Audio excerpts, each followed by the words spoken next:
Bom dia, pessoal. Bom dia, Gabi. Estamos Bom aqui num dia. lugar um pouco diferente, não é nem no meu escritório aqui. É, Nem sabe o que aconteceu, né? Roubaram os cabos de luz perto da região do meu escritório, então ficou sem internet. Sim, então tendo que Não improvisar. acredito. Aham. Mas é isso, né? Brasilzão nos surpreendendo sempre. Pessoal, vamos lá. Antes da gente começar aqui, não esqueça de se inscrever no canal e deixar o seu like para estar nos ajudando aí o YouTube impulsionar esse vídeo para mais pessoas, porque a gente, né, quer ser valorizado pelo conteúdo que a gente traz aqui de valor para vocês. Então vamos lá, gente. Como é que estão os futuros hoje? A gente está com o Ibovespa Futuro no 0 a 0 ali. Estamos com o S&P 500 Futuro com uma leve queda de 0,26%. E estamos com o Bitcoin no momento ali caindo, assim como o Ethereum, cerca de 1%, tá? Não estamos aí com a terça-feira acordando feliz, mas temos bastante coisa para trazer aqui para vocês. Hoje a gente vai falar de temporada de balanços lá no Brasil, aqui no Brasil e lá nos Estados Unidos. Vamos falar do ajuste na política de preços da Petrobras, que a gente teve o anúncio hoje de manhã. Vamos falar também frente ao que está acontecendo nos Estados Unidos e no mundo. Nos Estados Unidos ali toda a questão do limite da dívida, e no mundo a gente teve alguns dados aí da China e da zona do euro, então vamos falar disso. O que mais que a gente vai falar hoje, Gabi? Vamos falar também da questão dos Estados Unidos, está com um risco significativo do Tesouro ficar sem fundos bem em breve, sobre uma nova patente de televisão com recurso de negociações de NFT que a LG está preparando. Vamos continuar nossas discussões sobre a MiCA, né, que é a regulação da União Europeia em relação às criptomoedas. Também sobre o real digital e grandes bancos que enviaram proposta para testes. Falar sobre a entrada de novos países no BRICS, que pode inaugurar uma nova ordem mundial aí, de enfraquecer muito o dólar, e sobre a confiança dos brasileiros em criptomoedas ter superado a média global. Caraca, legal isso Também aí. fiquei surpreso. Vamos ver tudo isso. Como Vamos. tá de frio aí, Bru? Porra, Nossa, o sul tá de sacanagem, tá bem friozinho assim, mas quando eu cheguei semana passada, tava pior, tava uns 10 graus da manhã. Não, menos de 10 graus da manhã. Agora tá 10 graus da manhã, então dá para sobreviver. Abaixo de nossa, porque 10. eu vim do Rio para São Paulo, eu tô tipo assim, eu não consigo acordar de manhã, eu tô sofrendo. Eu fiquei pensando em você, em Porto Alegre, tipo, São Paulo tá frio também, né? tá horrível. Tá também 11 graus de manhã, tá? Caraca, tá igual Porto Alegre, gente. Então, exatamente. Então vamos lá, né? Pô, vamos falar de Bora. tudo que a gente falou que a gente ia falar. Começando com o cenário internacional, tá? A gente vai abordar isso mais, mas como o Gabi falou, a gente está com a cautela aí na proximidade do prazo para aumentar o limite da dívida, então os Estados Unidos está dentro do prazo ainda para poder aumentar esse limite e não dar calote, né? Então a gente está ainda sem nenhum acordo por parte dos legisladores, nenhuma definição. A gente só sabe que a gente está nesse prazo e a gente está aguardando novas definições. Enquanto isso, tá, a gente teve o PIB da zona do euro crescendo aí 0,1 nos primeiros meses do ano, né, no primeiro trimestre, e conforme esperado ali na base trimestral. Já na China, a gente teve dados aí decepcionantes que mostraram uma recuperação mais lenta da economia. Então, a gente estava esperando uma recuperação mais rápida, a recuperação está vindo mais lenta, e isso acaba, né, obviamente, decepcionando o mundo inteiro. Uma coisa que eu queria comentar aqui também do noticiário global é que a cada 45 dias, se eu não me engano, a gente tem um relatório que sai do Bank of America, que na verdade é da Merrill Lynch, que é a corretora que foi comprada pela Bank of America, que faz uma entrevista com os principais gestores dos principais hedge funds lá dos Estados Unidos. E esse relatório, ele saiu, né, e ele é um relatório que é muito olhado por o mercado americano como um todo, ele é muito analisado, e ele saiu recentemente, se não me engano foi ontem, tá? E trouxe alguns dados interessantes. O primeiro deles é o dado de pessimismo, né? Parece que até, até o início do final do ano passado para o início, até o maio, né? Até o final de abril, a gente estava com um mercado mais otimista. Agora, o índice ele começou a cair, ele caiu para uma queda de pessimismo, que eles fazem uma análise ali de qual é o sentimento desses hedge funds, se é pessimista ou otimista. Até maio estava otimista, se tornou para pessimista, agora em maio. Então é bom a gente ficar de olho. Outra coisa importante que saiu eles fizeram uma pergunta em português, né? Porque aqui está em inglês. Do you think the US debt? Mas vamos lá, em português, eles fizeram uma pergunta para os hedge funds manager, perguntando se eles acham que o limite de dívida, o teto de dívida, vai ser aumentado durante o período limite, né? Que a gente ainda está nesse período. E em abril, a maioria falou que sim. Agora os números começaram a subir de não, achando que não, os Estados Unidos não vai aumentar o limite de dívida. E outra coisa importante que saiu, deixa eu pegar aqui pra gente, foi a estratégia, tá? Eles fazem uma pergunta se os fundos estão mais posicionados em long Big Tech, ou seja, apostando no otimista das Big Techs, e short no US Banks, que é apostando no pessimismo ali da performance dos bancos americanos. E essa estratégia de otimismo nas Big Techs e pessimismo nos bancos americanos, ela vem desacelerando bastante em maio de 2023. Então, a gente teve em fevereiro ali de 2022, estava com um baita otimismo nas Big Techs e pessimismo ali nos bancos.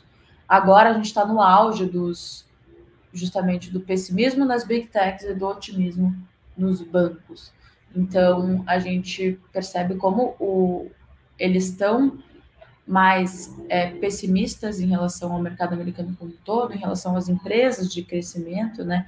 E se estão um pouquinho mais otimistas agora com os bancos depois dessa quebradeira inteira que se passou, né? Dessa quebradeira inteira, dessa crise meio que, não crise, né? Mas desses surtos bancários que aconteceram no período.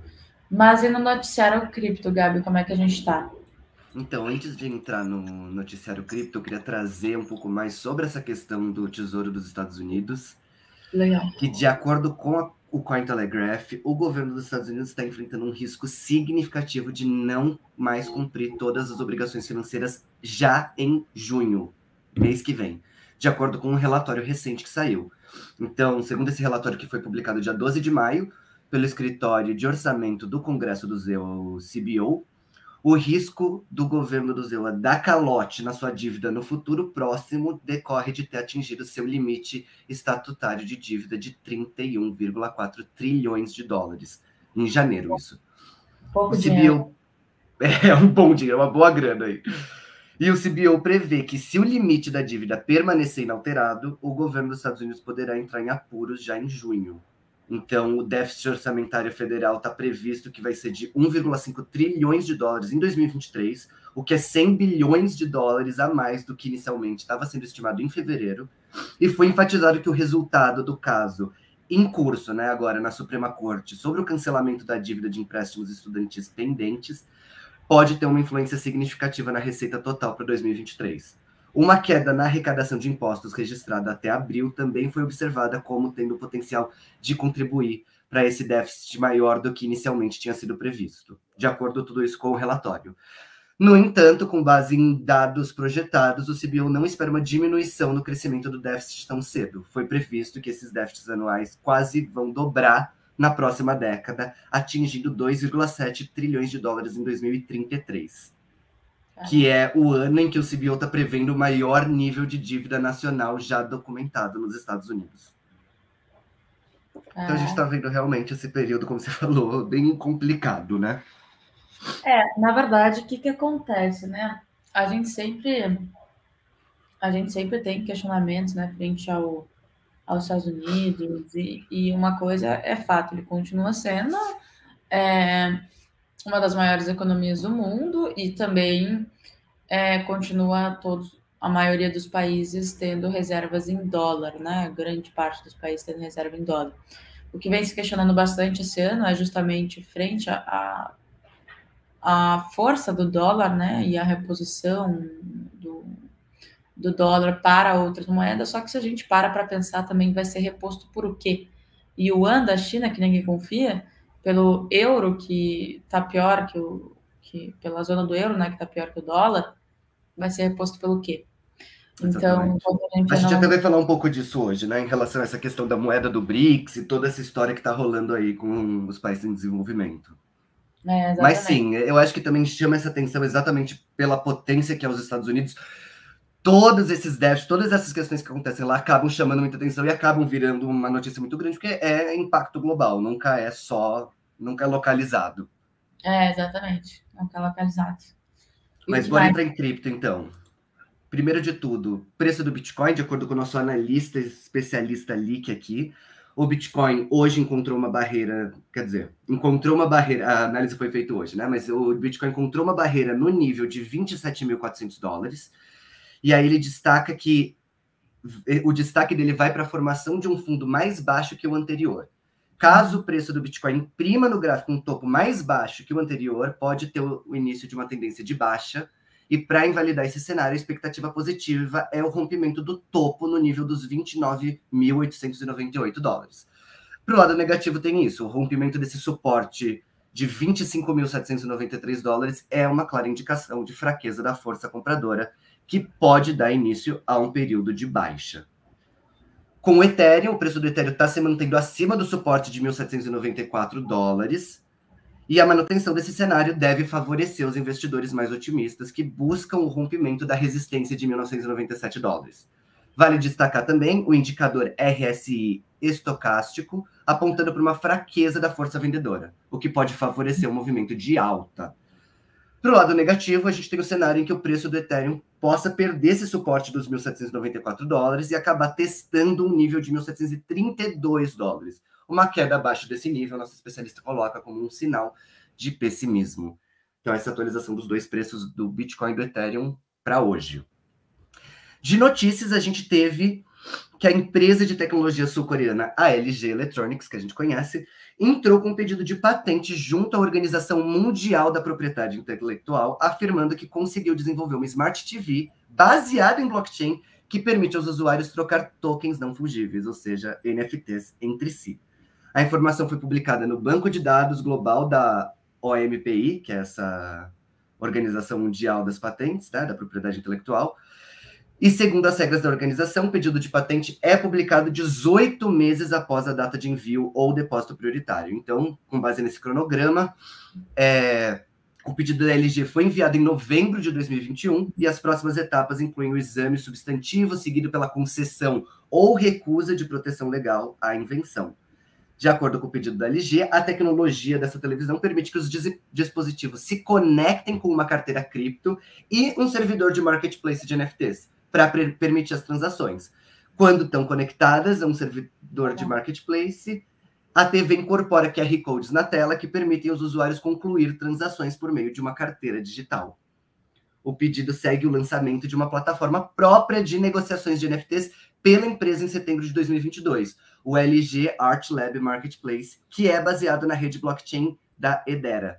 Ele permite que as TVs que executam o WebOS 5.0 ou versões posteriores troquem obras de arte entre si.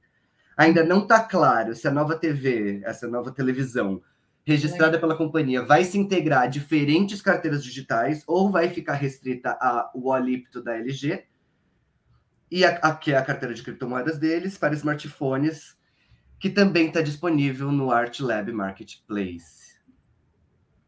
Então a gente está vendo aí inovações tecnológicas em relação a... Fora isso, a gente continua num papo que a gente teve há 3 semanas atrás, que é sobre o MiCA, que é a regulação que vai mudar o mundo das criptomoedas na Europa. Provavelmente vai se tornar lei em julho de 2023, então daqui a 2 meses. com algumas regras entrando em vigor em julho de 2024 e outras até janeiro de 2025. Trata de um pacote financeiro digital amplo que foi elaborado dentro da União Europeia e é considerada a regulamentação específica de criptomoedas mais significativa de qualquer lugar do mundo. Mas muita gente não sabe o que isso envolve. E de acordo com a versão mais recente disponível do texto, o MiCA, como é chamado, né, a regulação, se aplica a qualquer pessoa ou entidade envolvida na emissão, oferta ao público e admissão à negociação de criptoativos ou que fornece serviços relacionados a criptoativos na União. No documento, os criptoativos são definidos como uma representação digital de um valor ou direito que pode ser transferido e armazenado eletronicamente usando tecnologia de registro distribuído ou tecnologia similar. Esses são tratados como uma das 3 categorias. Existem tokens de dinheiro eletrônico, as EMTs, que usam apenas uma moeda para estabilizar seu valor. Entra aqui a maioria das stablecoins lastreadas em moedas fiduciárias.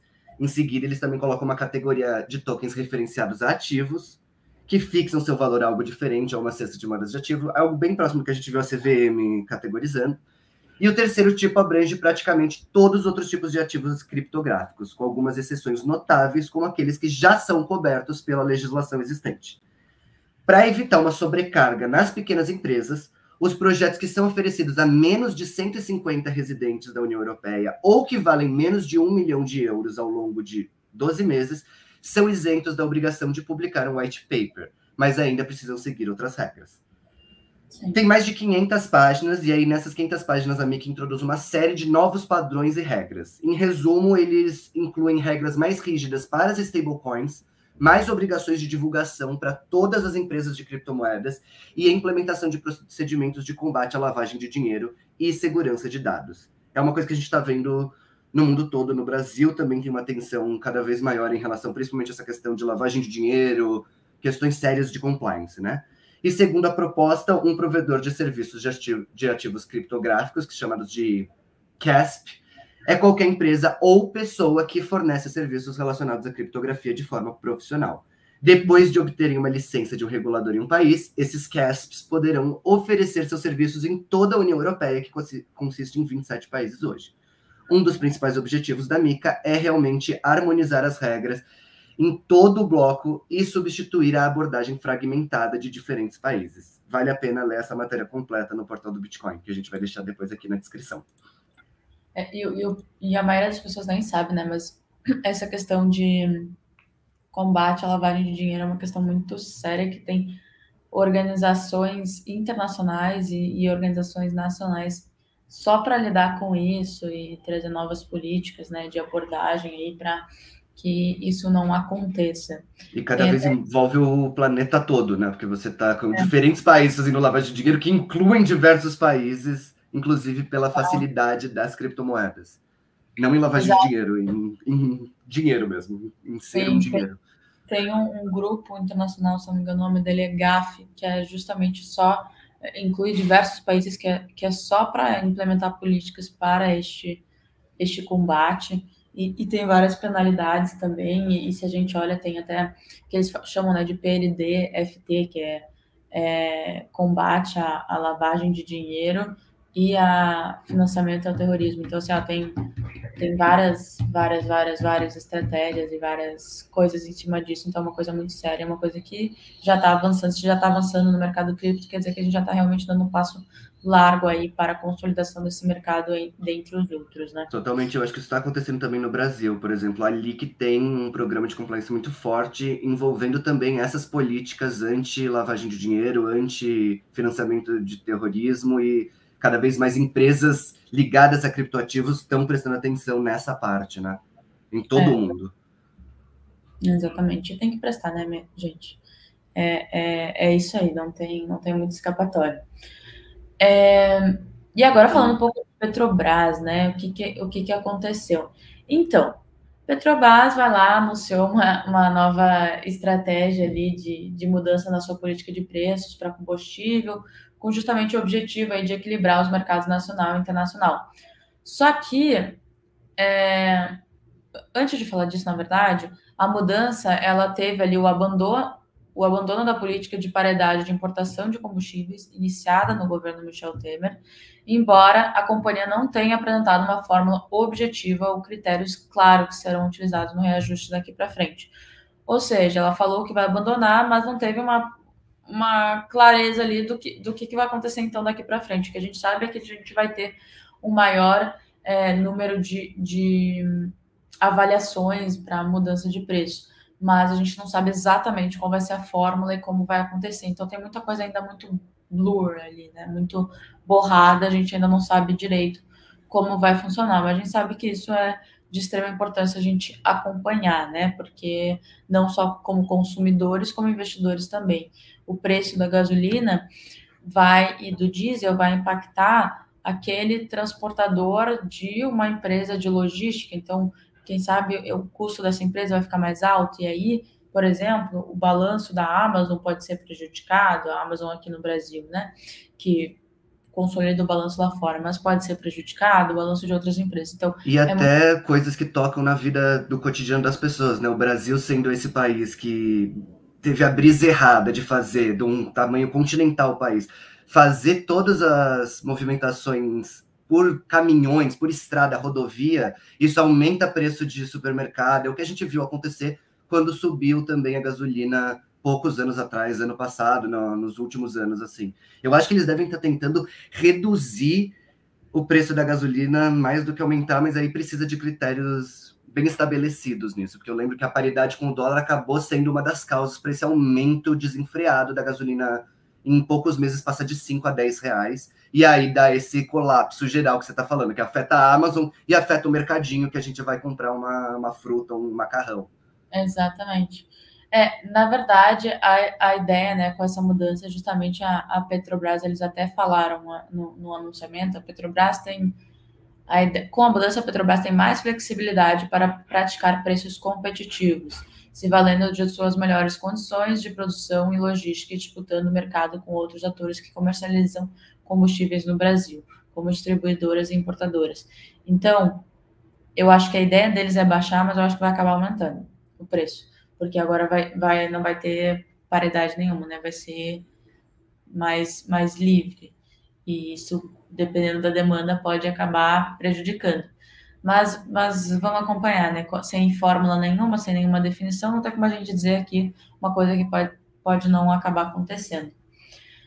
Mas de Petrobras é isso, e tem uma coisa também muito importante, hoje e essa semana e esse mês, né, inteiro, o mercado ele vai estar repercutindo bastante os balanços, que a gente vai falar mais para frente o que a gente vai ter, e também a gente aguarda como que vai se desenrolar ali o arcabouço fiscal, que a gente ainda não teve nenhuma mais definições concretas, né? Então vamos ver como isso vai se desenrolar e a gente vai trazendo aí para vocês. Mas a gente teve mais coisa de real digital, né, Gabi? Teve sim, agora foi a entrada de grandes bancos para fazer os testes. Então, as inscrições para testar projetos com Real Digital acabaram na última sexta-feira, no dia 12, e o Banco Central agora vai ter uma árdua tarefa de selecionar quais instituições financeiras vão preencher as 10 vagas liberadas pela autarquia. Alguns dos principais nomes do setor financeiro, como BTG, Banco do Brasil, Itaú e Bradesco, estão na competição por uma oportunidade de testar a moeda digital brasileira com o lançamento previsto para 2024. A proposta do Banco Central para os testes, que devem começar nesse mês ainda de maio, é que o mercado vá testando a nova tecnologia nos segmentos de atacado, varejo e negociação de títulos do Tesouro Nacional, com, abre aspas, diversidade de visões e opiniões, fecha aspas. O número de vagas pode ser ampliado, se necessário, apesar do Banco Central ter estipulado 10 vagas por razões de limitações técnicas. A seleção de quem vai preencher essas vagas vai ser feita a partir de critérios como capacidade técnica e experiência. A intenção é selecionar as propostas que apliquem a tecnologia blockchain e ativos digitais de forma que possa agregar ao projeto do Real Digital. Para as instituições, a vantagem de participar dos testes é angariar a oportunidade de estar bem posicionado competitivamente em um movimento importante para a digitalização financeira no Brasil. Aí grandes bancos como BTG Pactual, Banco do Brasil, BV, Itaú e Bradesco submeteram propostas na última sexta-feira, dia 12.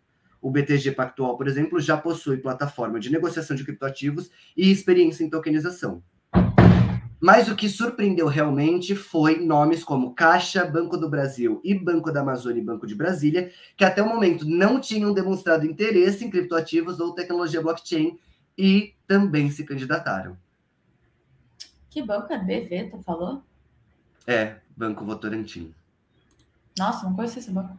Banco BV, tem até um vídeo do Banco BV de um Legal. projeto de tokenização que eles fizeram com a Lick aqui no YouTube da Lick.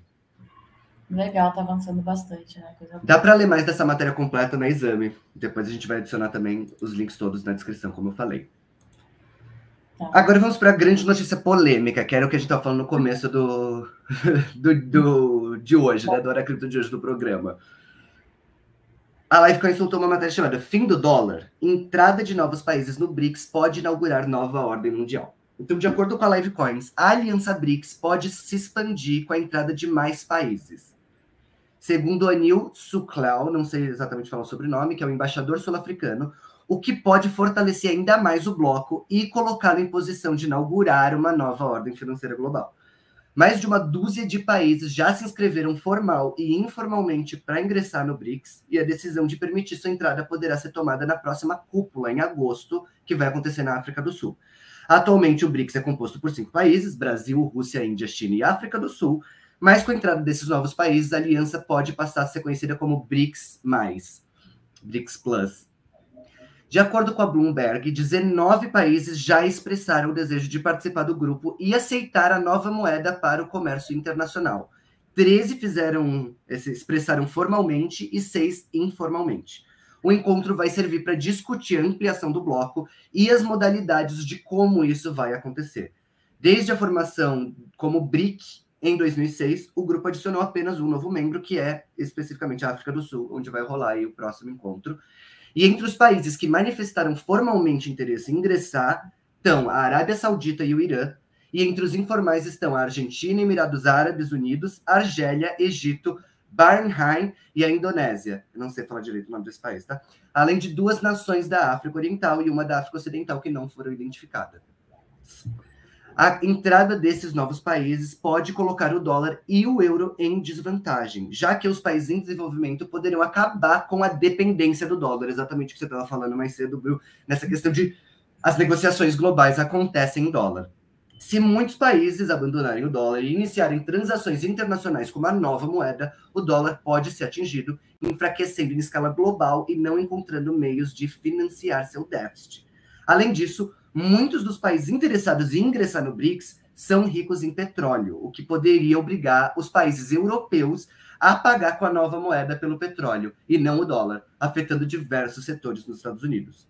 Com a expansão do BRICS, os PIBs ficariam à frente dos Estados Unidos e de outras potências ocidentais, o que poderia inaugurar uma nova ordem financeira global liderada pelos países em desenvolvimento. Os países do BRICS têm mantido firmes os esforços para diminuir a dependência do dólar americano no comércio internacional. Além disso, o desenvolvimento de uma moeda alternativa própria do bloco está em andamento, o que tem dado impulso ao Bitcoin em meio a questões globais de reservas monetárias. Como até a gente comentou, né? Assim, tem várias coisas acontecendo visando o enfraquecimento do dólar, mas o Brasil continua com bilhões de dólares em reserva. Exato. Esse movimento acontece, vai ser... eu acho que a gente está falando muito sobre sinais, que não é tipo assim, meu Deus, a gente vai acordar em junho. Exato. Nossa, tem uma nova potência mundial, uma nova ordem econômica que aconteceu em 45 dias. É tipo... São sinais para ir olhando aí para até ir pensando em alocação de investimentos do exterior e entendendo o que fazer para aproveitar o dólar, inclusive, durante esse movimento que está acontecendo global. E são coisas para anos, décadas, e não necessariamente até o fim do ano. E eu acho legal também... O dólar vai voltar 1 para 1. Então... Espera para o dólar voltar 1 para 1.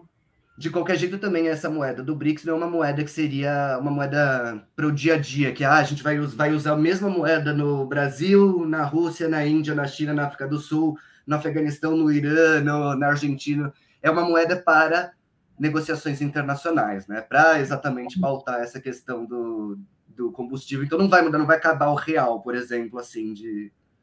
Mas vai todo mundo passar a usar uma moeda como se fosse o euro na União Europeia. Não, gente, calma aí. Calma lá.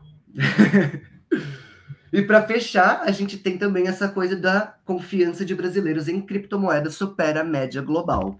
Também a partir de uma matéria da Livecoins, de acordo com uma nova pesquisa divulgada pela Toluna, a confiança dos brasileiros no mercado de criptomoedas tem caído ligeiramente, embora ainda continue acima da média global.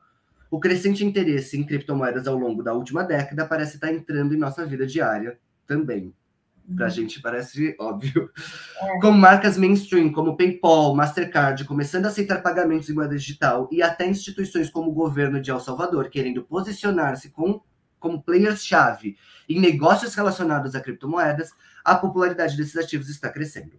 No final de 2021, uma empresa especialista em pesquisa de mercado e insights do consumidor conduziu a primeira onda de um estudo global que abrangeu 15 mercados para entender como são os hábitos de investimento em cripto e qual a percepção dos consumidores em relação à segurança e à rentabilidade desses ativos financeiros. O estudo foi repetido em ondas subsequentes, em junho, agosto, outubro de 2022 e fevereiro de 2023, para construir uma compreensão contínua do mercado. Em meio ao inverno cripto de 2022, que a gente viu, a época na qual o preço desses ativos despencou, as percepções e sentimentos... É o quê? Adorei o inverno. A percepção e os sentimentos dos consumidores globais continuaram a mostrar tendência negativa, e já no primeiro trimestre de 2023 teve uma melhora na confiança que foi percebida. Contudo, o Brasil parece não seguir a linha dos outros mercados estudados, porque se por um lado o índice de confiança caiu ligeiramente no Brasil, de 5,2 em outubro de 2022 para 5,1 agora em fevereiro de 2023, ele ainda continua bem acima da média global de 4,4. Então, a gente está numa média de 5,1 enquanto o Brasil, enquanto a média global é 4,4. E a percepção de segurança desses ativos também não sofreu alteração, mantendo-se nos 4,7, que é acima da média global, que está em 3,9. Ao mesmo tempo, apenas 29% dos investidores em cripto no Brasil venderam as suas posições nesses ativos, enquanto a média global aponta para 40%. Então, a média global de venda dos criptoativos estava em 40% e dos brasileiros estava em 29%. Depois vale a pena ver a matéria completa também, mas eles indicam lá sobre a perspectiva brasileira de enxergar um valor de longo prazo às criptomoedas. Legal. Ótimo, né? Brasileiro, nesse caso, está à frente do resto. Tá. O Brasil tem essa complexidade de enxergar, de ser maravilhoso em certos pontos. Tipo, às vezes parece que vai ser muito conservador e é aberto para inovação muito rápido. Então, internet a gente dominou, vamos ser sinceros, na assim, verdade, mundialmente. É aberto para uma montanha-russa, para uma loucura, né? É uma coisa muito desconhecida. Então, o americano ele é mais pé no chão. A gente é mais tipo, bora lá. Bora ver, né? Bora ver. Pagar para ver.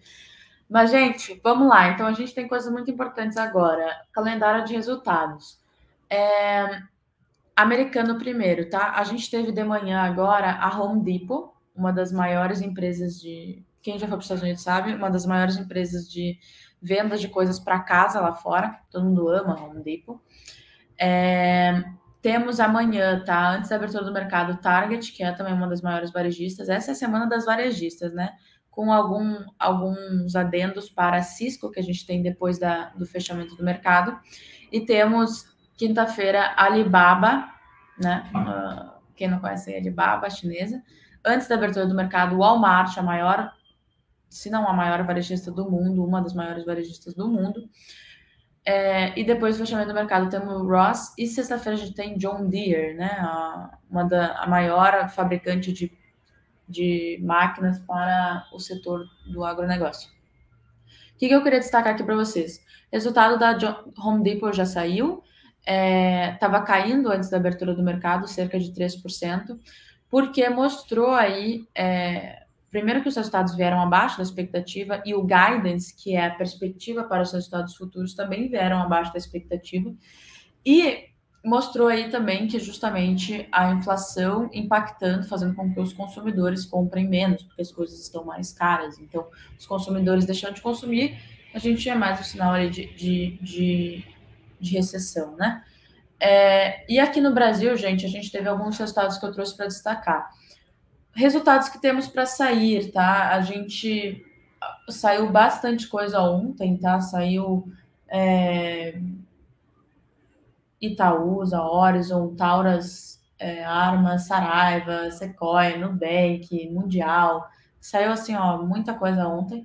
A gente ainda tem para sair essa semana São Martini, Oi, não, Oi já saiu também. Basicamente São Martini e algumas outras menores, tá? Que não são muito de destaque.